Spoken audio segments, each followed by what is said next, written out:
আহলাল গাজ্জা, হে বাইতুল মাকদিসের অধিবাসীরা, হে সম্মান ও মর্যাদার অধিকারীরা, আপনারা সাক্ষী থাকেন। শাহজালালের মাটি থেকে আপনারা সালাম দেন, হাজী শরীয়তুল্লাহর মাটি থেকে আপনারা সালাম দেন, মুসলিম বঙ্গ থেকে আপনারা সালাম দেন। আমাদের শরীরটা এখানে আটকা পড়ে আছে, আমাদের মন মসজিদ আল আকসার সাথে, আমাদের অন্তর বাইতুল মাকদিসের সাথে। আল্লাহর কসম, আমাদের সামর্থ্য থাকলে আমরা এই জিহাদে আপনাদের সাথে থাকতাম, আপনাদের সামনে থাকতাম, আপনাদের পেছনে থাকতাম, আপনাদের বামে থাকতাম, আপনাদের ডানে থাকতাম। ফিলিস্তিনে আজকে যে গণহত্যা হচ্ছে, এর জন্য যেভাবে ইসরায়েল দায়ী সেভাবে আমেরিকা দায়ী, যেভাবে ইসরায়েল দায়ী সেভাবে পশ্চিমা বিশ্ব দায়ী। হিন্দুত্ব এবং জাতীয়তাবাদ একে অপরের মিত্র, তারা পুরো বিশ্বজুড়ে মুসলিমদের বিরুদ্ধে চক্রান্ত করছে, তারা বাংলাদেশের বিরুদ্ধে চক্রান্ত করছে। বিসমিল্লাহ ওয়াসসালাতু আলা রাসূলিল্লাহ। আসসালামু আলাইকুম ওয়া রাহমাতুল্লাহি ওয়া বারাকাতুহু। আপনারা জানেন, গাজায় বর্বর ইহুদিরা ফিলিস্তিনের মুসলিমদের উপর আবার গণহত্যা শুরু করেছে এবং পবিত্র রমজানের সময় মুসলিম, নারী, শিশু, বৃদ্ধ, পুরুষ সবাইকে নির্বিচারে হত্যা করা হচ্ছে এবং এই গণহত্যা চলছে পশ্চিমা বিশ্বের সক্রিয় মদদে। আমরা এর প্রতিবাদে আজ এখানে উপস্থিত হয়েছি। আপনারা প্রশ্ন করতে পারেন, ফিলিস্তিনে গণহত্যা হচ্ছে, এই জন্য এখানে প্রতিবাদ করে লাভ কি? এটা কি কোনো দায় সারা কর্মসূচি? এটা কি মুখ রক্ষার কর্মসূচি? আমরা বলতে চাই, আমরা এখানে তিনটা কারণে আজকে এখানে উপস্থিত হয়েছি। প্রথম কারণ, রাসূলুল্লাহ সাল্লাল্লাহু আলাইহি ওয়াসাল্লাম আমাদের শিখিয়েছেন, যখন আমরা কোনো অন্যায় দেখব আমাদের হাত দিয়ে বাধা দিতে হবে, যদি না পারি মুখে প্রতিবাদ করতে হবে, যদি তাও না পারি অন্তরে বিরোধিতা করতে হবে। আমাদের সামর্থ্য সীমিত, তাই আমরা মুখে প্রতিবাদ জানানোর জন্য আজকে এখানে আসছি। আল্লাহ সাক্ষী থাকেন, আজকে আমরা এখানে আসছি এই জুলুমের প্রতিবাদ করার জন্য। দুই নম্বর কারণ, আপনারা জানেন ফিলিস্তিনের মানুষেরা, গাজার অধিবাসীরা, আমাদের ভাই ও বোনেরা দুনিয়ার মানুষকে আহ্বান জানাইছেন, তারা মুক্তিগামী মানুষকে আহ্বান জানিয়েছেন তারা যেন এই গণহত্যার প্রতিবাদে রাস্তায় নেমে আসেন। তারা মুসলিম উম্মাহকে আহ্বান জানিয়েছেন তারা যেন ইসরায়েলি আগ্রাসনের বিরুদ্ধে, জায়নিস্ট গণহত্যার বিরুদ্ধে, ফিলিস্তিনের পক্ষে, মসজিদ আল আকসার পক্ষে রাজপথে নেমে আসেন। আমাদের ভাইরা ডেকেছেন, আমরা সেই ডাকে সাড়া দিয়েছি। ইয়া আহলাল গাজ্জা, হে বাইতুল মাকদিসের অধিবাসীরা, হে সম্মান ও মর্যাদার অধিকারীরা, আপনারা সাক্ষী থাকেন। শাহজালালের মাটি থেকে আপনারা সালাম দেন, হাজী শরীয়তুল্লাহর মাটি থেকে আপনারা সালাম দেন, মুসলিম বঙ্গ থেকে আপনারা সালাম দেন। আপনারা ডাকছেন, আমরা আসছি, আমাদের সামর্থ্য সীমিত। আল্লাহর কসম, আল্লাহর কসম, উকসিমু বিল্লাহিল আযীম, আমাদের যদি সামর্থ্য থাকতো আমরা আপনাদের সাথে থাকতাম।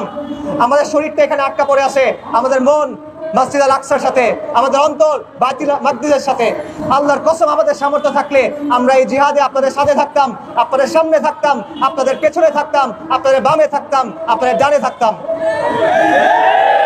তৃতীয় যে কারণে আমরা উপস্থিত হলাম সেটা হলো একটা সত্য এই কওমের সামনে স্পষ্ট করার জন্য, এই 18 কোটি মানুষের সামনে স্পষ্ট করার জন্য। আজকে ইসরায়েলি গণহত্যার বিরুদ্ধে অনেকেই বক্তব্য দিয়েছেন, নিন্দা জানিয়েছেন, খুব ভালো কথা। কিন্তু এই গণহত্যার পেছনে আমেরিকার দায় নিয়ে বক্তব্য কোথায়? এই গণহত্যার পেছনে পাশ্চাত্যের দায় নিয়ে বক্তব্য কোথায়? এই গণহত্যার পেছনে জাতিসংঘের দায় নিয়ে বক্তব্য কোথায়? এই গণহত্যার পেছনে তথাকথিত আন্তর্জাতিক সম্প্রদায়ের দায় নিয়ে বক্তব্য কোথায়? এই বক্তব্য কেন আপনারা দেন না? প্রায় 500 দিন ধরে যে গণহত্যা চললো, পুরো পৃথিবীর সামনে লাইভ টেলিকাস্ট হলো, এই গণহত্যায় ইসরায়েলকে অস্ত্র দিয়ে কে সহায়তা করলো? আমেরিকা। ইসরায়েলকে সবচেয়ে বেশি অর্থনৈতিক সাহায্য কারা দিল? আমেরিকা। ইসরায়েলের পক্ষে সবচেয়ে বড় কূটনৈতিক সমর্থন কারা দিল? আমেরিকা। ইসরায়েলের পক্ষে সবচেয়ে বড় রাজনৈতিক সমর্থন কারা দিল? পশ্চিমা বিশ্ব। সেই পশ্চিমা বিশ্বের ব্যাপারে আপনারা চুপ কেন? বাংলাদেশের রাজনীতিবিদেরা, বাংলাদেশের বুদ্ধিজীবীরা, বাংলাদেশের মিডিয়া, বাংলাদেশের ছাত্র নেতারা, বাংলাদেশের তথাকথিত বিপ্লবীরা, আপনারা আমেরিকার ব্যাপারে চুপ কেন? আপনারা পাশ্চাত্যের দায়ের ব্যাপারে চুপ কেন? এখানে আপনারা কথা বলতে ভয় কেন পান? আপনারা যখন পশ্চিমের ভূমিকা নিয়ে চুপ থাকেন, তখন ভারতের মাটিতে বসে আমেরিকান ন্যাশনাল ইন্টেলিজেন্সের ডিরেক্টর তুলসি গ্যাবার্ড বাংলাদেশের ব্যাপারে, বাংলাদেশের মানুষের ব্যাপারে ন্যাক্কারজনক মিথ্যা বক্তব্য দিয়েছেন।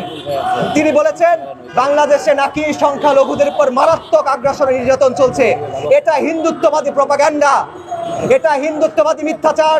যে এই মিথ্যাচার তুলসি গ্যাবার্ডের মুখে উচ্চারিত হয়েছে, আমরা শক্তভাবে, তীব্রভাবে এই মিথ্যাচারের নিন্দা জানাই।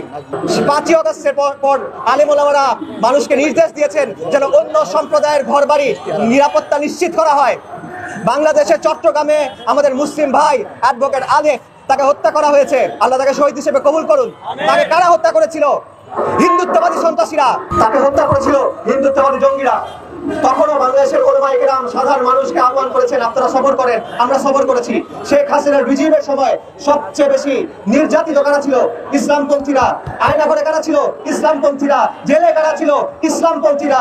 গুম খুন নির্যাতনের শিকার করা হয়েছিল ইসলামপন্থীরা। শাপলা চত্বরে আগ্রাসনের শিকার করা হয়েছিল ইসলামপন্থীরা। প্রহসনে ট্রাইব্যুনাল বানিয়ে ফাঁসিতে কাদের ঝুলানো হয়েছিল ইসলামপন্থীদের। তারপরে এরকম ন্যাক্কারজনক মিথ্যাচার কিভাবে করা যায়? এবং সবচেয়ে বিচিত্র বিষয়, তুলসী গ্যাবার্ট ভারতের মাটিতে বসে যখন এই বক্তব্য দিচ্ছেন, তখন ভারতে মুসলিমদের উপর কি হচ্ছে? ভারতের মাইনরিটির উপরে কি হচ্ছে? মুসলিমদের হত্যা করা হচ্ছে, মুসলিম নারীদের ধর্ষণ করছে হিন্দুত্ববাদীরা, মুসলিমদের মসজিদ ভেঙে দিচ্ছে হিন্দুত্ববাদীরা, মুসলিমদের মসজিদ ঢেকে দিচ্ছে হিন্দুত্ববাদীরা। বাংলাদেশের মাইনরিটিদের নিয়ে কেচ্ছা সাজান। What about the minorities of India? তাদেরকে নিয়ে আপনাদের বক্তব্য কই?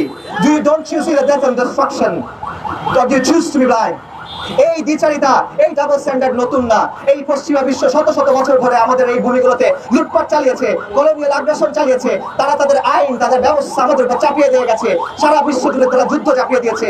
তারা পারমাণবিক বোমা আবিষ্কার করেছে, তারা গণহত্যা চালিয়েছে। গণহত্যা চালিয়েছে ভিয়েতনামে, সিরিয়ায়, আফগানিস্তানে, ইরাকে, ইয়েমেনে। এবং আমরা এটা বলতে চাই, এই সত্য প্রকাশ করতে চাই যে ফিলিস্তিনে আজকে যে গণহত্যা হচ্ছে, এর জন্য যেভাবে ইসরায়েল দায়ী সেভাবে আমেরিকা দায়ী, যেভাবে ইসরায়েল দায়ী সেভাবে পশ্চিমা বিশ্ব দায়ী। গণহত্যার বিরুদ্ধে নিন্দা আমরা জানিয়ে গেলাম। আমরা ইসরায়েলে, ফিলিস্তিনে গণহত্যা যেরকম নিন্দা জানাই, আমরা ভারতে হিন্দুত্ববাদী আগ্রাসনে সেভাবে নিন্দা জানাই। এবং আমরা বলি হিন্দুত্ববাদ এবং জায়নবাদ, হিন্দুত্ববাদ এবং জায়নবাদ দুই ভাই। হিন্দুত্ববাদ এবং জায়নবাদ একে অপরের মিত্র, তারা একে অপরের ন্যাচারাল অ্যালাই। এবং তারা পুরো বিশ্ব জুড়ে মুসলিমদের বিরুদ্ধে চক্রান্ত করছে, তারা বাংলাদেশের বিরুদ্ধে চক্রান্ত করছে। যেই প্রমাণ হলো এই বক্তব্য এবং এই চক্রান্ত বাংলাদেশের মানুষ ইনশাল্লাহ প্রতিরোধ করবে। অনেকেই প্রস্তাব তুলেছেন পাসপোর্টে এক্সেপ্ট ইসরায়েল নীতি পুনর্বহাল করা হোক। এটা একটি সঠিক দাবি, এটা একটি সম্মানজনক অবস্থান। এই দাবি পূরণ করতে হবে। পাশাপাশি আমরা বলতে চাই, আমাদের সাধ্যমতো যেসব প্রতিষ্ঠান, যেসব কর্পোরেশন জায়নবাদী প্রকল্পে সমর্থন দেয়, যাদের হাতে ফিলিস্তিনের মুসলিমদের রক্ত লেগে আছে, আমরা সাধ্যমতো তাদের বয়কট করার চেষ্টা করি। সবশেষে আমরা বলতে চাই, রমাদানের শেষ 10 দিন আসন্ন, দোয়া কবুলের সময় আসন্ন। আপনারা দোয়া করেন আল্লাহর কাছে। দোয়া কবুলের সময়ে, ইফতারের সময়, সেহরির সময়, তারাবির সময়, তাহাজ্জুদের সময় আল্লাহর কাছে দোয়া করেন। মুসলিমের জন্য দোয়া করেন, বিজয়ের জন্য দোয়া করেন, জালিমের বিরুদ্ধে দোয়া করেন, ফিরআউন এবং নমরুদের বিরুদ্ধে দোয়া করেন, কুফরি শক্তি এবং শিরকি শক্তির বিরুদ্ধে দোয়া করেন। ওয়া আখিরু দাওয়ানা আলহামদুলিল্লাহি রাব্বিল আলামিন।